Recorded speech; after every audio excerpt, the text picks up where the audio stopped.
અમદાવાદમાં એબીપી અસ્મિતાના અહેવાલ બાદ એએમસી જાગી સોલાના આકાંક્ષા ફ્લેટમાં રોગચાળો વકરવાને લઈને પ્રશાસન દોડતું થયું। એબીપી અસ્મિતાનો અહેવાલ જોતા જ મેયર પણ સ્થળ ઉપર દોડી આવ્યા। આકાંક્ષા એપાર્ટમેન્ટમાં 500થી વધુ લોકો આવ્યા છે। રોગચાળાની ઝપેટમાં 500 લોકોને ઝાડા ઉલટી થતા પદાધિકારીઓ દોડતા થયા।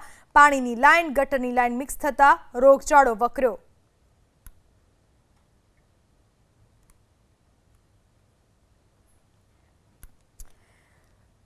મેયરે આકાંક્ષા અપાર્ટમેન્ટના સ્થાનિકો સાથે વાત કરી સ્થાનિકોને સમસ્યાના ત્વરિત નિરાકરણનું આશ્વાસન આપ્યું।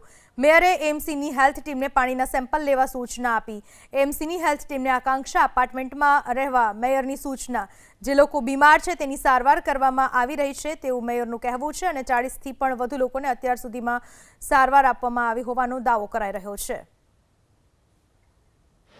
ડ્રેનેજ અને જ્યારે રિપેરિંગ કર્યું ત્યારે ખ્યાલ આવ્યો કે નર્મદાના પાણીની નીચે ડ્રેનેજની પાણી ખુલવાના કારણે જ ખ્યાલ આવ્યો। ખુદે નહીં તો સુધી તો પાણી કોઈની પહેલાંની ફરિયાદ હતી નહીં। આ ફરિયાદ થઈ એ ફરિયાદના કારણે જ આપણે રવિવારે ચેક કરાવ્યું હતું અને રવિવારે પછીનું જે પાણીની સેમ્પલ લીધા ગઈકાલે અમારા કોર્પોરેટરોને ખ્યાલ આવ્યો તો ગઈકાલે આવીને અહીંયા 40 ટાંકી સફાઈ કરાઈ છે ને નર્મદાનું પાણી વધતા ટેન્કરથી પાણી પણ આપવામાં આવ્યું છે।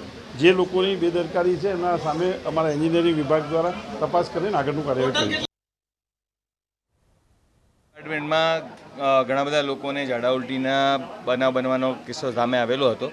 એના અનુસંધાને આરોગ્ય વિભાગની ટીમો અહીંયા ઉપલબ્ધ છે। 40 લોકોને અત્યારે જે સ્થળ ઉપર સારવાર આપવામાં આવી છે।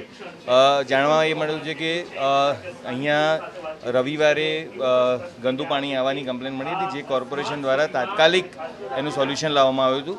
મંગળવાર સવારથી જે કોર્પોરેશનનું પાણી આવતું એ ચોખ્ખું આવ્યું હતું, એનું ક્લોરિનેશન પણ પૂરતું જાણવા મળેલું હતું। પરંતુ જે અંડરગ્રાઉન્ડ ટાંકામાં પાણી મિક્સિંગ થયેલું હોય અને એ વપરાશમાં આવેલું હોય તેને કારણે અમુક લોકોને ઝાડા ઉલટીના કેસો થયા હોવાનું ધ્યાનમાં આવેલા છે। તમામ ટાંકા રહીશોને જાણે કે તમામ ટાંકાની અંદરના સેમ્પલ લેવામાં આવે છે। ટાંકાનો વપરાશ સત્વરે એનું પરિણામ આવશે ત્યાં સુધી ટાંકાનો વપરાશ ન કરવો એ જણાવવામાં આવેલું છે અને લગભગ બધા જ પાણીના ટાંકાઓની સફાઈ પણ પૂર્ણ કરવામાં આવેલું છે। પણ આપણી ખાતરી માટે દરેક ટાંકામાં કોઈ એક ટાંકું યોગ્ય રીતે સફાઈ ન થયેલો હોય તો એને કારણે ઇસ્યુ ન થાય એના માટે પણ પ્રિકોશનના ભાગરૂપે દરેક પાણીના ટાંકાના સેમ્પલ 20 ટાંકા છે અહીંયા તમામના સેમ્પલ અંદર લેવામાં આવશે।